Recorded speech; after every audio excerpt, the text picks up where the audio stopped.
Well, hello everyone, I'm Carl Tanana and we're here today to talk about the new global law trials that are already in effect in the Northern Hemisphere and come into place in the Southern Hemisphere from the 1st of January 2018. Now I've enlisted the services of World Rugby referee manager Alan Roland to just tell us a little bit more about what's going on now. So Alan, what are we here today for? Today we have got to organise a couple of lads from a local club here in Dublin to come down and help us to explain the 6 new law trials that have come into effect, and we're going to go through each of them to give a clear understanding to refs, to spectators, to coaches and to players, so that hopefully the objective by the time we've done is that they've a clear understanding of how everything is supposed to look. Let's do it.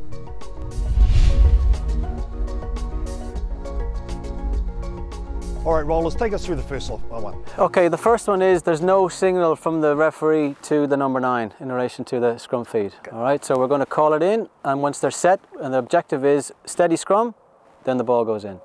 Okay, ready guys? Crouch. Bind. Set. Okay. Simple. Simple. And this one here, KT, what we're looking at is the scrum half is going to be allowed to stand slightly off to the centre line. Okay, so once it's again steady, he's able to take that little step across before the scrum feed. So it's not a big step, it has to be. His shoulder line, his shoulder has got to be in touch with the middle line. Okay, so let's have a look at how this one goes. All right, so crouch, bind, set.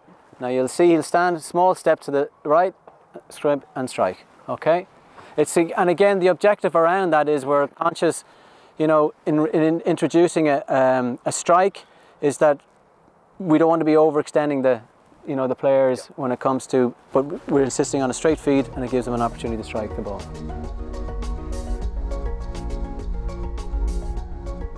The third step now is that a player in the front row has got to strike for the ball. Okay. Now traditionally it'll probably be the hooker, but if it's not the hooker, it could be either prop can also strike. Okay. And the strike must be immediate. So it's not one where the ball can go into the tunnel and wait there. It's got to go in and it's got to be struck, you know, immediately. So that's our objective for this third one. Anyone in the front row? Anyone in the front row. But I would say traditionally it'll probably be the hooker. Okay. Okay, ready to go?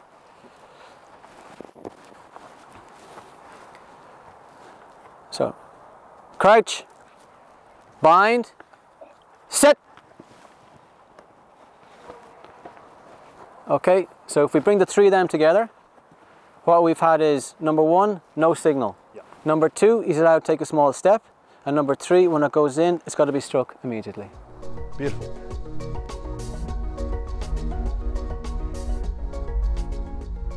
All right, Rollers, take us through the next situation. Okay, this is the last situation, is where the number 8 is now allowed to pick the ball out of the second row. Okay, there's a safety element involved in this, but also a continuity element involved in this. All right, so if the ball has been put in, or when the ball has been put in and it's been struck and it gets lodged in the second row, previously he was not allowed to play the ball until it was at his feet. Yes. But now he can actually reach in, or if the team is under pressure and it's been put into the second row and they're beginning to be put under pressure, he's allowed to reach in and pick it and play the ball immediately. Okay. All right, so it's going to allow just to try and get more ball out of the scrum.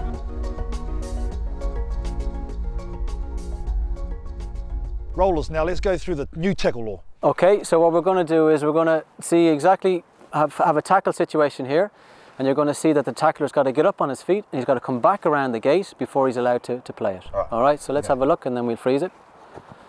So tackle, you'll see he's come back around, freeze it there, and you'll have seen he's had to come back around before he's entitled to have any rights on that ball again. All right, Rollers, what are we trying to do here around this area? Okay, so what you would have seen is the player had to come all the way around the gate before he's got any rights to play the ball. Yeah. All right, and the objective really is to kind of clear up this area. Yeah. All right, bring it in line with the ruck law, and to simplify how everything is actually done.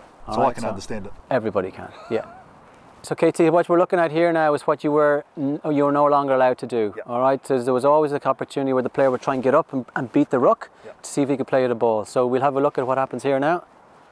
So a tackle is made, player's getting straight up on his feet and he's playing the ball, and he's now, as we saw on the previous one, he's got to go around the gate before he's entitled to do that. Okay, because we need to keep this area clear. Well, like you say, he's there making a mess of us now. You've got to go around. Yeah, a lot clearer. and we've also got a situation that he can't just stand here and obstruct. So he may decide he doesn't want to go for the ball. He might decide, I'm going to stand here and maybe be obstructive. Yeah. You know, that can't happen either. So as soon as he makes the tackle, he's got to get up on his feet and he's got to get around immediately through the gate.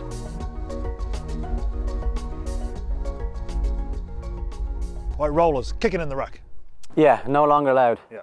All right, so very simply, what we're looking at here is there's a couple of occasions where you can have players, you know, ball down, players can be over, and there's a general tendency sometimes to kind of get a little toe poke, you know, to kick the ball out to the opposition side. All right, so we generally find it in two ways. You'll have the player who's going to come and maybe stab over the bodies that are actually there to give it a little toe poke. You can't do that. Penalty kick. Using the leg to kick it forward as Nash. Good chase coming up from De Masi. Makes the tackle. That's the other feature. The Italians are making their tackles. Ball is there. You can't kick at the ball like that. You can ruck it backwards though. The other one is you can also have a situation where you've got a number of bodies that can be around in a situation where you're up and you've got opposition there and you decide you're going to kick it out. All right, again, there's no kicking out. The only thing you're going to be allowed to do in this instance now, if you're on your feet, and the key thing is the player's got to be on his feet, is you can get some sort of a counter. So if you and me and whatever we're kind of going through and we get the ball back on our own side, no problem. All right, so that's the only thing that's allowed now, is you can hook it back in your own way rather than kicking the ball in the direction of your try line. Straight into that midfield. Tumafol, the second row, trying to set it back. There's great counter-rucking though from England, and they will quite happily take the possession through Marcus Street. Mitchell. So rollers, what's the rationale behind this? The key one is really player safety. Yeah. We've seen it in the past. The temptation is to try and disrupt, to try and get a swinging foot coming through to try and kick the ball, and we've had contact with the head area. Yeah. So number one, it's trying to eliminate and successfully eliminate any potential contact to the head, because the temptation is to kick the ball out. All right. And then the second part of it is just to make it consistent with how we operate the scrum. Okay. In the scrum, the only way you can get it back is by hooking the ball back. So we're tying it in line with that. So if you do kick it through, what's the sanction? Penalty kick. Penalty. Yeah. So anybody who kicks it out, yeah, it's a full arm penalty. Okay.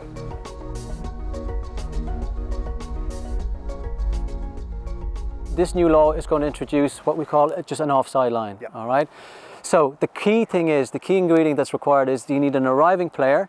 You must have a completed tackle, and the arriving player must step over the tackle area, yeah, to create an offside line. Once we have a player that arrives like that, he must stay here.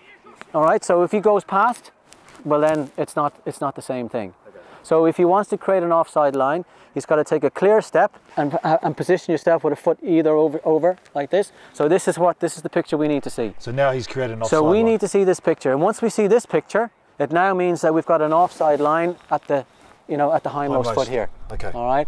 So in short, this guy, if he's going to take a step over, a completed tackle, we've created an offside line. Yeah. The question is sometimes, well, what if he all of a sudden sees there's nobody here? Can I play the ball? Yes, I can. So he'll step back, take the ball, and it means then that the offside line that's been created is no longer there. Yeah. All right. So if he wants to create an offside line and keep an offside line, he's got to stay here.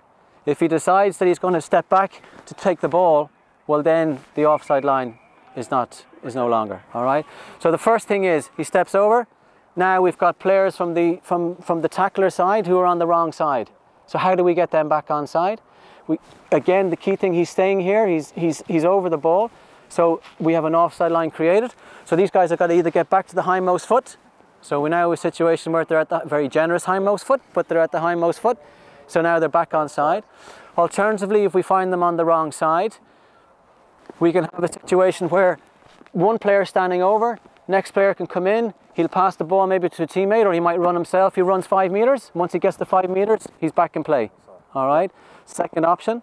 And then the third option, again with the player standing over the ball, we could have a player who comes in, he might give it to his teammate, or he might do it himself, and he kicks it. Okay. And once the ball is kicked, well then anybody who's in this area that's technically in front of the offside line is back in play. Okay. So they're the three. Three ways. and getting him back in. So KT, what we're doing here is we're cleaning up this whole area, and we're bringing it in line with the ruck law. All right. So we've created an offside line. Yeah. Simple as there's an offside line that's now created. Okay. So what happens to players that are on the wrong side? They got to get back, get to the hindmost foot, if they're in a position to do so. If the ball is passed, if the ball is moved, insofar as a player runs 5 meters, he can be tackled. And likewise, if the ball is kicked, they're back onside. Yeah. And that's the only way these guys can kind of get back into it. Okay. Okay. If we have a situation where the player has not elected to stand over, and we have the players that are on this side here, they're not offside. We have still got the concept of open play. Yeah. So at this particular moment in time, if the ball was taken, he doesn't step over, he passes it to his teammate, and he's then tackled by this player, it's play on. Okay. Because it's open play. Still open play. So the only way that you can protect yourselves and get yourself your offside line is by taking that solid step over and staying there, and that creates the offside line, and it means then that everybody has got to go as if, as you would normally would. Yeah. Is that okay? Okay. So the last thing we need to just look at is we will have all the players that can be in. The ball can be up and it can be inside. We can have here, we can have this player here, and we've got no contact. Okay. Right? We've got no contact. And then the thing is, can this fella pick the ball? All right? He's got the ball in between his 2 feet. So just like a situation, he's able to pick that and go. So he can go. All right, because we've got no contact. We don't have a ruck. No opposition has made contact. We have formed a line, but he's still entitled to play the ball. So our opposition are here. Yeah. They haven't engaged. So they haven't engaged. So if he wants to pick it and go, he can. Okay. So if we take a situation there, KT, where we look at that exact one, and when there is a situation where there is contact, so he stands over, his players are in with him as well. We now have we've a ruck. Now at this stage, the only person that can play this ball is whoever is at the hindmost foot. So this player no longer has any rights to the ball. He cannot play with his hands because a ruck has been formed. So whoever is at the hindmost foot is in a position, and you probably have the halfback or the last man at the breakdown would be entitled to be able to do that. Whereas we get rid of these blokes. You get rid of those two fellas. Stay there. Yeah, so long as the ball is in between, he's got to have it in between his 2 feet. He cannot. If you're asking me, well, what if the ball was back here?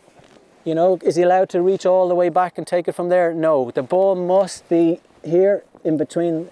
He's got to have at least 1 foot behind the ball, and if there's no contact, he can go. Good to go. Yeah. Nice. Okay.